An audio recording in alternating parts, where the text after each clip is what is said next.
Hansi Flick hadirkan skema menusuk yang hebat ketika Conde rajin naik tinggi. Pergerakan Conde tersebut dibantu lewat manipulatif posisi dari Fermin Lopez yang menarik salah seorang pemain Frankfurt, yang efeknya Conde mendapatkan space dan Conde pun merasa nyaman karena posisi yang ditinggalkan Conde di cover secara baik oleh Eric Garcia. Ya, Barcelona berhasil mengalahkan Frankfurt dengan skor akhir 2-1 dalam lanjutan Liga Champions Eropa. Sebelum lebih jauh, jangan lupa tekan tombol like dan tombol subscribe. Langsung kita ke papan taktik. Di atas kertas, Barcelona gunakan pola 1-4-2-3-1. Juga Frankfurt gunakan formasi yang sama. Pada pertandingan ini Frankfurt permainan mereka lebih reaktif, menunggu kesalahan Barca kemudian melakukan serangan balik, sehingga struktur tanpa bola dari Frankfurt terlihat jelas ketika nomor 20 Doan melakukan track back. Oke, nomor 13 cenderung bermain lebih ke dalam, coach TAT. Brown nomor 21 menjaga tepi kelebaran Frankfurt, dan di jarak antara center back sebelah kiri dan fullback kiri Frankfurt akan diisi nomor 15 dari Frankfurt. Jadi seolah-olah Frankfurt di fase bertahan seperti pakai 6 pemain di belakang. Nah, di sektor tengah menyisakan Götze, Larsen, Saibi. Di sektor depan ada nomor punggung 7. Lalu dari sisi Barcelona, struktur penyerangan mereka tak jauh berbeda lagi dan lagi seperti yang sudah kita ulas di video-video yang lalu. Balde menjaga tepi kelebaran sebelah kiri, Rafinha di koridor half space, kemudian Fermin juga serupa di koridor half space, Lewandowski sebagai center forward, dan di tepi kelebaran sebelah kanan ada Lamine Yamal, di tengah Eric Garcia serta Pedri, di belakang Gerard Martin, Kubarsi dan Conde. Nah, pertama, dengan Frankfurt menciptakan 6 pemain pada fase bertahan, tentu secara superioritas bagi Frankfurt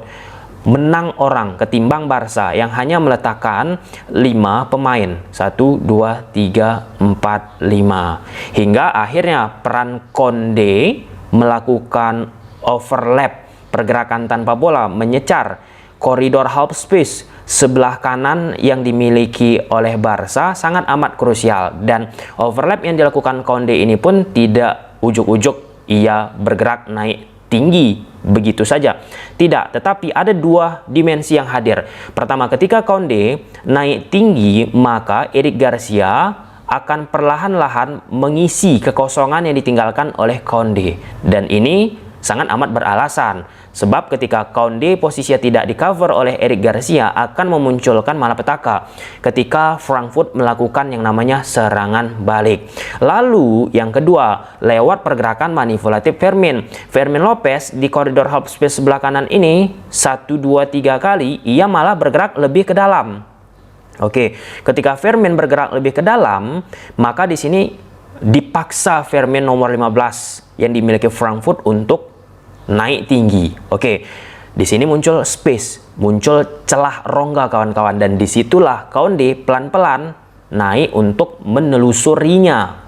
Dan yes, nomor 21 yang dimiliki oleh Frankfurt ini tentu ia pun secara defensive awareness-nya harus fokus terhadap pergerakan Lamine Yamal, sehingga sangat amat besar peran Conde kawan-kawan menciptakan yang namanya kejutan dikala 6 pemain bertahan yang dibentuk oleh Frankfurt sudah secara teoritis memenangi jumlah menghadapi 5 pemain Barca pada fase penyerangan yang sudah kita sebutkan tadi. Nah, ini struktur build up yang dilakukan Barca. 3-2-5 di belakang Gerard Martin, Kubarsi, Conde, di tengah Pedri, Eric Garcia, di depan Balde, Rafinha, Lewandowski, Fermin serta Lamine Yamal.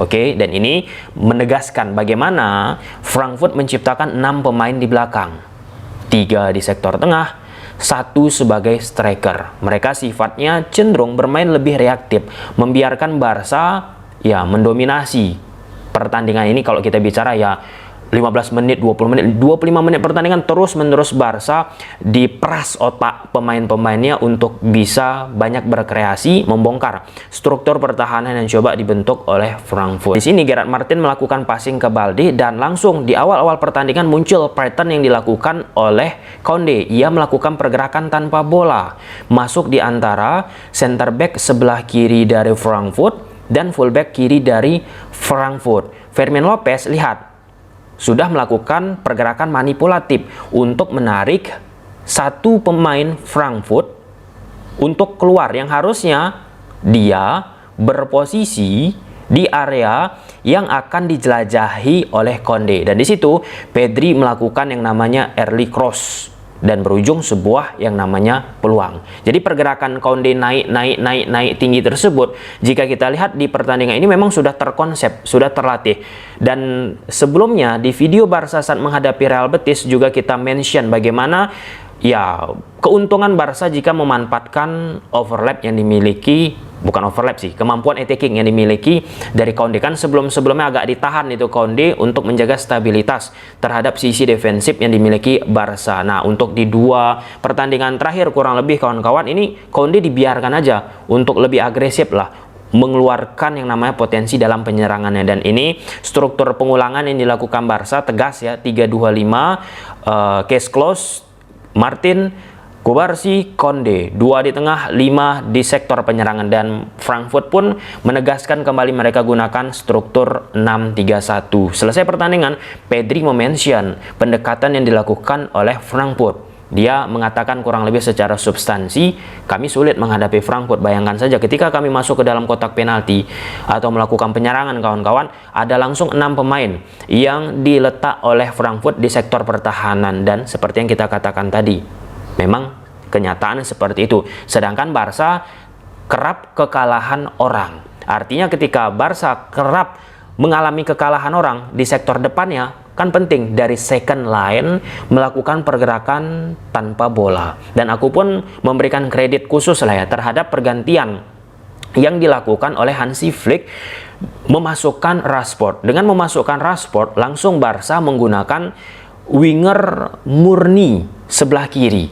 Jika Rafinha di pertandingan ini kan sifatnya cenderung bermain lebih ke dalam, winger itu seolah-olah ditugaskan kepada Balde. Ketika Rashford dia tugaskan berperan sebagai winger murni sebelah kiri, itu semakin merenggangkan lah pertahanan yang dimiliki oleh Frankfurt. Akan tetapi kita lihat dulu bagaimana dimensi yang muncul ketika Koundé berkali-kali memanfaatkan ruang di koridor half space sebelah kanan lewat bantuan Eric Garcia, Fermin Lopez. Pertama, Fermin Lopez melakukan manipulatif pergerakan, kemudian Koundé perlahan-lahan naik, Eric Garcia melakukan covering posisi yang ditinggalkan oleh Koundé. Yes, Fermin Lopez berhasil mengikat salah seorang pemain Frankfurt, gelandang bertahan untuk keluar yang sebelumnya beririsan dengan back dari Frankfurt. Nah, di sini ujung-ujungnya Barca coba memanfaatkan lagi dan lagi pergerakan yang sudah dilakukan oleh Koundé. Ini diulangi, Koundé naik, Eric Garcia melakukan cover terhadap posisi yang ditinggalkan oleh Koundé. Hal serupa juga tercipta, Koundé masuk lagi dan lagi di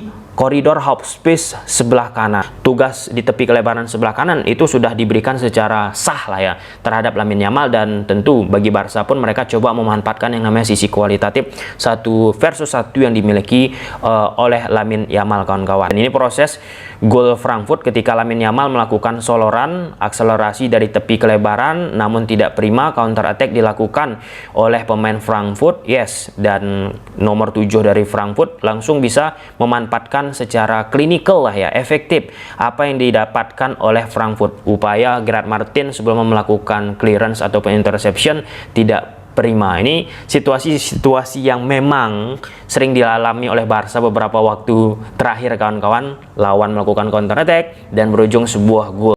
Kemudian di babak kedua dimasukkan Rashford yang kita katakan tadi dan berubah strukturnya. Rafinha mengisi pergerakan dari Fermin Lopez di koridor half space sebelah kanan, Pedri yang selanjutnya mengisi koridor half space sebelah kiri. Nah, jadi memang udah murni ini struktur 4-3-3 yang diaplikasikan oleh Hansi Flick. Dan ujungnya Barca menciptakan gol dari posisi Gerard Martin mengarahkan ke Rashford yang di tepi kelebaran berhasil menarik itu, merenggangkan struktur pertahanan yang dimiliki oleh Frankfurt tadi, otomatis untuk ke-trigger ke posisi dari Marcus Rashford kawan-kawan, dan Rashford pun melakukan early cross ke sisi Konde yang sudah melakukan pergerakan tanpa bola. Tujuannya tetap sama, bergerak di koridor half space sebelah kanan, dan terkonversilah menjadi sebuah gol. Dan proses gol kedua Barca pun lewat Konde lagi dari corner kick cepat dilakukan Barca. Lamine Yamal memberikan early cross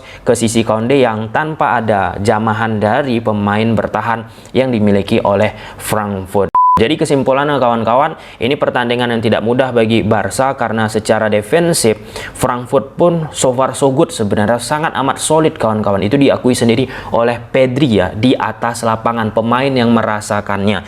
Kemudian yang kedua, dinamika yang dilakukan lewat pergerakan Koundé, Fermin Lopez, Eric Garcia itu menjadi warna lah terhadap penyerangan yang dilakukan Barca, memberikan efek kejut lah. Dan ya, ketidaksiapan pun muncul dari sektor pertahanan Frankfurt. Itu bisa kita lihat melalui bagaimana sering disorganisasi muncul, kesulitan muncul di saat Koundé sudah mulai naik tinggi untuk pertahanan Frankfurt. Dan yang ketiga, dimasukkan yang namanya Rashford, ya, memberikan keseimbangan bagi penyerangan Barca yang sebelumnya sangat amat concern dari Lamine Yamal, ini dari sektor sebelah kiri juga. Dan perubahan secara mutlak Barca menggunakan opsional winger kiri itu bisa merenggangkan, menarik pertahanan dari Frankfurt itu untuk lebih stretch. Oke, lebih stretch, ada rongga dari 6 back yang coba diciptakan oleh Frankfurt tadi kawan-kawan, dari 4 ke 6 back kawan-kawan. Disitulah Koundé melakukan pergerakan tanpa bola yang bisa dimanfaatkan, diekspos oleh Barca. Terkesan kecil kan perubahan ataupun pendekatan dilakukan oleh Hansi Flick, tetapi ya di level sepak bola Eropa hal-hal kecil demikianlah yang memberikan perbedaan, dan itu dibuktikan oleh Hansi Flick. Kadang kita tak sering memberikan apresiasi pada Flick, padahal banyak hal-hal yang secara mikro menarik sebenarnya untuk kita bedah. Gimana menurut teman-teman? Silahkan tulis di kolom komentar. Bye.